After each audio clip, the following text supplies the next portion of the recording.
In today's video, I'm going to teach you how many people can join a Zoom meeting. By the end, you'll know exactly where to look in your account to see your current meeting capacity and how plan options affect it. First, go to Zoom using the website or the app and sign into your account so you can view your own limits.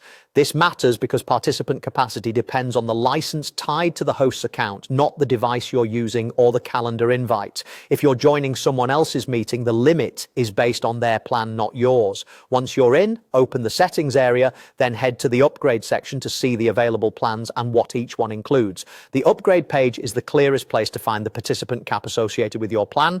You'll see plan names and next to them, the maximum number of people allowed in a standard meeting for that tier. This number represents the total number of participants who can be in the meeting at the same time, including the host and any co-hosts. Here's what to keep in mind as you review the options you see. Free and entry-level paid plans typically allow up to 100 participants in meetings.